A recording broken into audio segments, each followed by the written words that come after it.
नमस्कार दोस्तों, स्वागत है आपका व्यासवाणी व्लॉग में। तो आज हम बात करेंगे बद्रीनाथ धाम कैसे जाएं, सारी इन्फॉर्मेशन, कितना खर्च आएगा, कैसे पहुंच सकते हैं, सही समय क्या है और किस तरह से आप अपने बजट के अनुसार पहुंच सकते हैं।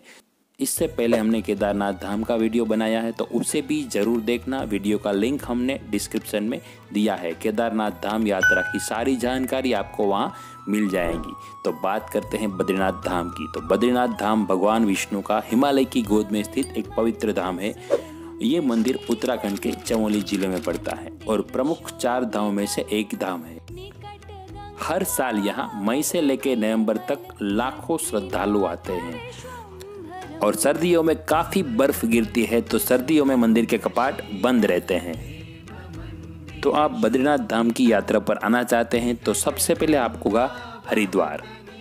उससे अलावा आप ऋषिकेश से भी आ सकते हैं और देहरादून से भी बद्रीनाथ जा सकते हैं। ज़्यादातर श्रद्धालु ऋषिकेश और हरिद्वार से ही यात्रा अपनी शुरू करते हैं।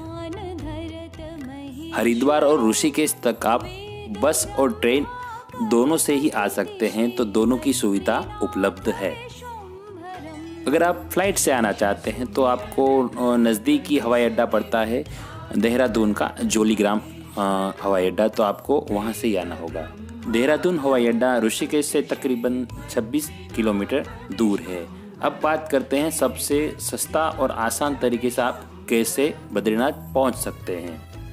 हरिद्वार से सबसे सस्ता तरीका जाना है बस से। प्राइवेट बस और सरकारी बस दोनों हरिद्वार से बद्रीनाथ चलती हैं, तो दोनों में आप जा सकते हैं। और हरिद्वार से बद्रीनाथ की दूरी 315 किलोमीटर, यानी कि 10 से 12 घंटे आपको लग सकते हैं। अगर आप चाहे ऋषिकेश से जाना तो ऋषिकेश से भी आप बद्रीनाथ जा सकते हैं। वहाँ से भी कंटिन्यूसली बस से चलती रहती है।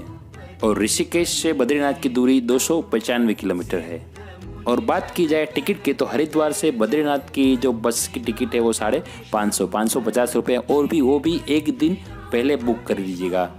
और हरिद्वार बस स्टेशन के बाहर ही आपको ट्रैवल एजेंसी भी दिखेगी, वहाँ से भी आप बुक कर सकते हैं। अगर आपको हरिद्वार से डायरेक्ट बस नहीं मिलती है तो आप जोशीमठ तक बस में जा सकते हैं। और जोशीमठ से बद्रीनाथ की दूरी 45 किलोमीटर है, वहाँ से आपको 100 रुपीज़ में टैक्सी मिल जाएगी। मोस्टली ज़्यादातर बसें जोशीमठ तक तो जा ही रही होती है, तो आपको इजी रहेगा, वहाँ से आप टैक्सी 100 रुपीज़ में कर सकते हैं।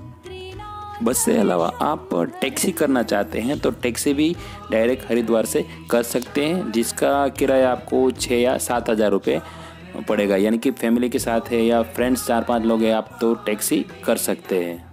और टैक्सी भी आपको हरिद्वार रेलवे स्टेशन के बाहर ही मिल जाएगी। वहाँ से आप डायरेक्ट उनसे बात करके, आप बार्गेनिंग करके अपने आप उसमें दाम तय कर सकते हो। बद्रीनाथ धाम पहुँचने के लिए डायरेक्टली बस की सुविधा दी गई है, तो आपको ज़्यादा ट्रैक नहीं करना होगा, ज़्यादा चलना नहीं होगा। तो आप अगर प्राइवेट कार से आ रहे हैं या बस से आ रहे हैं तो आप मंदिर के एकदम नज़दीक ही, मुश्किल से आपको थोड़ा बहुत ही ट्रैक करना होगा। तो सुबह आप निकले हरिद्वार से, यानी कि 8 या 10 घंटे आप शाम तक बद्रीनाथ पहुंच जाएंगे। पहुंचने के बाद आप वहां रात को रेस्ट कर सकते हैं। और रेस्ट करने के लिए आपको होटल, आश्रम और डॉर्मेट्री की भी सुविधा उपलब्ध है। आश्रम में रूम का चार्ज है 200 रुपया, और अगर आप डॉर्मेट्री में रुकना चाहते हैं तो डॉर्मेट्री का चार्ज है 100 रुपीज़। अगर आप सोलो ट्रैवलर है तो आपको डॉर्मेट्री सस्ता पड़ेगा। अगर आपको होटल में ही रुकना है तो होटल का चार्ज 500 से लेके 5000 तक का आपको मिल जाएगा होटल। बात करें खाने की, तो खाने का चार्ज है 80 रुपये से लेके 200 रुपये की आपको थाली मिल जाएगी।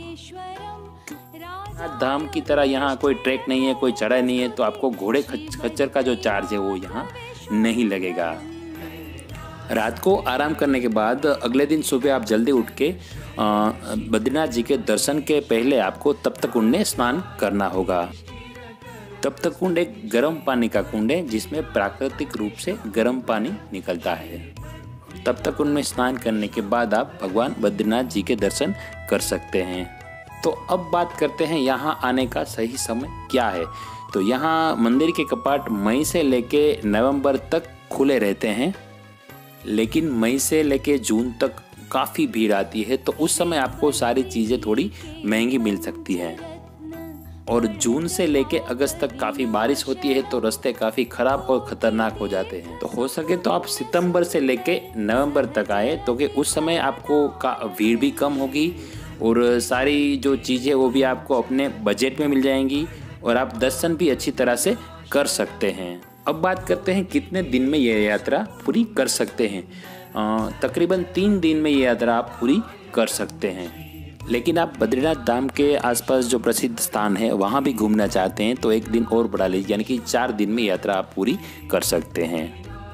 का 1 दिन लग गया और बद्रीनाथ में पूरे दिन आप रुके और वहाँ प्रसिद्ध स्थान पे आप जा सकते हैं। उसके बाद 1 दिन रुक जाइए और तीसरे दिन आप वहाँ से निकल जाए तो हरिद्वार, यानी कि 3 दिन में भी आप ये यात्रा कंप्लीट कर सकते हैं। बद्रीनाथ धाम के पास ही एक प्रसिद्ध गांव है माना गांव, जो कि वो भारत का आखिरी गांव है। उसका नाम है माना गांव, जो कि माना गांव के बाद सीधी चीन की सीमा लग जाती है। इसके अलावा आप व्यास गुफा और गणेश गुफा में भी घूम सकते हैं। इसके अलावा आप भीम पुल के भी दर्शन कर सकते हैं, जो कि भीम के द्वारा सरस्वती नदी के ऊपर बनाया गया था। जब पांडव स्वर्ग की यात्रा पर जा रहे थे तो उस समय भीम द्वारा सरस्वती नदी के ऊपर ये पुल बनाया गया था। तो आप इन जगहों पे भी घूमना चाहते हैं तो 1 दिन एक जगह यानी 4 दिन लग सकते हैं आपके। बात करें खर्च की तो हरिद्वार से बद्रीनाथ जाने का खर्च एक व्यक्ति का 3 से लेकर 4 हज़ार तक आ सकता है। ये खर्च 4 दिन का है एक व्यक्ति का, यानी कि आने जाने का और रुकने का सभी चीज़ में इंक्लूड हो गया है। तो इस तरह से आप यात्रा कर सकते हैं बद्रीनाथ धाम की।